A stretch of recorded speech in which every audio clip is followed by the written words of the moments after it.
अंकिता तोमर की मदर हूँ, फरीदाबाद से। ये 2020 में 26 अक्टूबर के दिन हुआ था। मेरी बेटी, मुझे ऐसा लगता है कि सुंदरता और पढ़ाई के कारण और एक तरफा प्यार के कारण गई।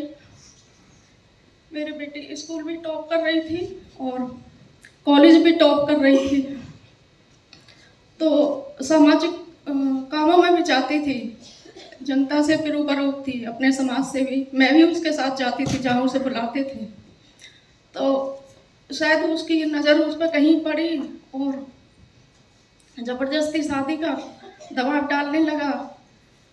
उसको किडनैप भी किया गया और सीधा फैमिली के पास ले गया और उसकी फैमिली ने भी उसे शादी का दबाव डाला और धर्म बदल कर, हम एक राजपूत हैं और वो मोमडन था, तो मेरे बेटी ने मना कर दिया। उसके घर पे एडवोकेट भी बैठे हुए थे, शादी करने के लिए भी बैठे थे सब, लेकिन वो नहीं मानी। तब तक कि हमें किसी जरिए पता चला और हम पीछे से पहुंचे और हमारी बेटी हमारे साथ आ गई।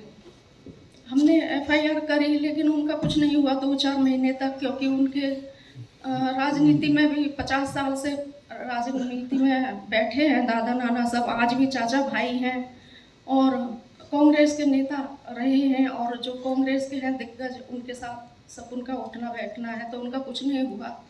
हमने बेटी का फ्यूचर देखकर आपने समझौता कर लिया कि बेटी का फ्यूचर खराब हो जाएगा, इसलिए फिर हमने दोबारा से बेटी को पढ़ाई शुरू कर दी। सब कुछ सही चला। 2 साल बाद फिर उसने बेटी को किडनैप करने की कोशिश की। कॉलेज के बाहर लास्ट बीकॉम का पेपर देकर निकली थी, तो बेटी 2 थे, नई गाड़ी में बैठी, गन लेकर घूमा, आगे आगे में मेरे बेटी के पीछे पीछे वो था, लेकिन मेरे बेटी ने हार नहीं मानी और लड़ाई लड़ते हुए खुद को शहीद कर दिया। मैं तो उसे शहीद ही कहूँगी, अपने धर्म के लिए उसने अपना बलिदान दे दिया, लेकिन उनसे समझौता नहीं किया, उनके साथ नहीं गई। पहले भी ठुकरा कर सब कुछ आ गई, खूब परिवार ने दबाव डाला, खूब लालच दिया, रानी बना के रखेंगे बेटा, शादी कर ले धर्म बदल कर, लेकिन मेरी बेटी ने सब कुछ ठुकराया और अपनी पढ़ाई भी जारी रखी, बीकॉम क्लियर की, टॉप करके गई है लास्ट में भी। और उसने उनके साथ कोई समझौता नहीं किया, ना ही वो उसकी पिस्टल से डरी, आगे आगे वो और पीछे वो लगाता फिरा। गाड़ी में 2 थे, दोनों ने खूब बैठाने की कोशिश की, नहीं बैठ पाई वो उनसे, तो उन्होंने उसे मार दिया। कॉलेज के बाहर ऑप्शन में सुना होगा, 2020 की बात है, 26 अक्टूबर।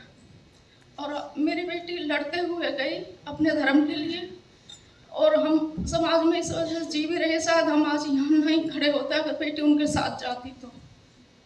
बस तसल्ली है तो थोड़ी सी यहाँ है कि वो इज्जत से गई है, लेकिन दुख तो है और सारी जिंदगी रहेगा। उसकी कमी कभी पूरी नहीं हो सकती, उसके बगैर ना कोई खुशी है। आज खुशी मिलती है लेकिन उसके बगैर नहीं है, लेकिन बस इसीलिए जी रहे कि बेटी लड़ते हुए गई, और हम भी आज भी लड़ाई लड़ रहे हैं। डिस्ट्रिक्ट कोर्ट से उन्हें उम्र कैद की सजा मिली दोनों को, हमने हाई कोर्ट में कर रखा है और हम आखिरी सांस तक लड़ाई लड़ेंगे, क्योंकि बेटी भी लड़ाई लड़ते हुए गई है अपने हिंदू धर्म के लिए, अपने सनातन धर्म के लिए।